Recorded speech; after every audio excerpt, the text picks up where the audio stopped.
Hello everyone, I'm Ronald Mehta and welcome back to our channel digiate.com. We are your digital aid and we provide free courses on the subjects of business and marketing. Let's understand the basics of pricing and its objectives. The marketing mix most malleable component is price, which can be changed significantly more quickly than other components such as product, advertising campaigns, or the channel. Pricing is the only element that brings in revenue for your company.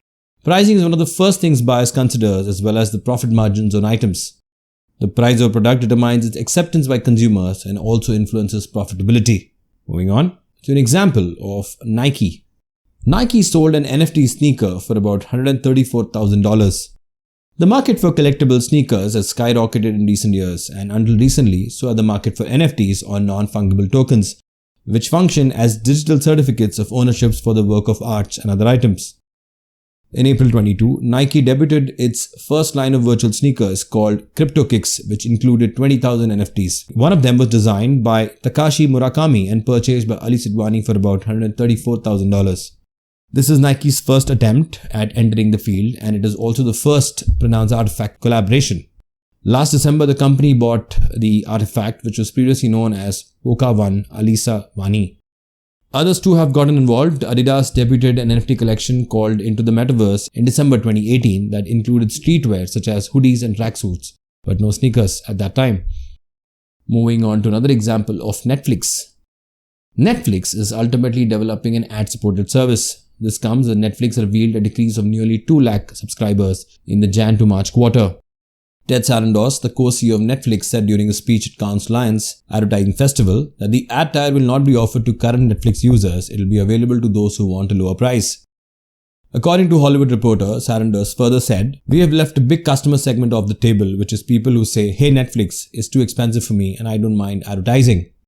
One of Netflix spokesperson also said in a statement to Engadget, "We are still in the early days of deciding how to launch a low-price ad-supported option and no decisions have been made.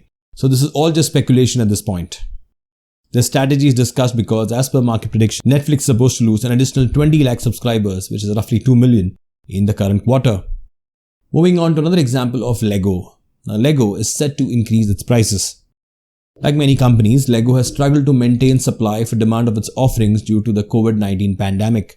Recently, the Danish company announced that it will be increasing prices of some of its products between August and September 2022. Due to the increased pricing for raw materials and operating costs, Lego is expected to raise the price of its sets by 5 to 25%. Noting that the pricing for some sets may not change, while complex and larger sets may be more likely be impacted. Let's look at what are customers' perception about pricing. First, overpriced. When a buyer is charged a higher price for a product that leaves him or her dissatisfied with the rate paid, it is considered an overpriced product. Next, expensive. When the buyer pays a high price for anything and is confident and content with the price paid, it is classified as being costly. Cheap. When a customer pays a modest amount for a product yet believes that the cost paid is sufficient and would not want to pay any more, the product is classified as a low-cost item. And finally, bargain. When a buyer spends a little amount for a product and believes that the money spent is less than the original price, it is considered to be a bargain product. Moving on to what are the different types of pricing objectives. First, survival. When companies are confronted with difficulty in the form of excess capacity, intense competition, or changing consumer needs, survival becomes their primary goal. The brand endures and continues rolling as long as costs equal variable expenditures and some fixed cost. Next, profit. Any marketing effort has always aimed to achieve a profit objective. Apple does that brilliantly. Company pricing plans and rules are designed to meet profit goals. Next, dealing with competition. Competition is a key driver of sales performance that affects it directly. Every organization uses effective business techniques to combat rivals. These tactics might include lowering prices to battle competition, keeping them at bay, or expelling the competition from the market.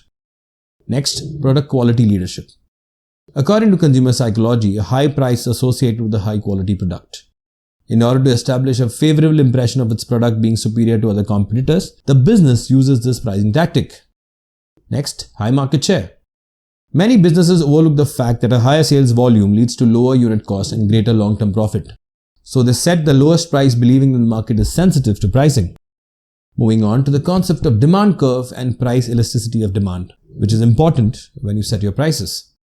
The demand curve is nothing but a graphical illustration of the correlation between the price of an offering and the quantity required for a given period of time. In standard diagrams, the price generally appears on the left vertical axis and the quantity demanded on the horizontal axis, as you can see on the figure on the left.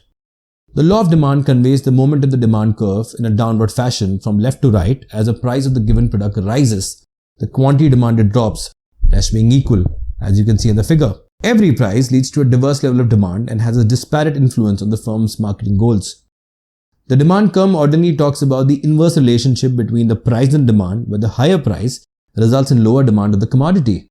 For status goods, the demand curve seldom rises upwards. For instance, a Louis Vuitton bag. The more expensive, the more the demand. Few buyers interpret the expensive pricing to signify a better product.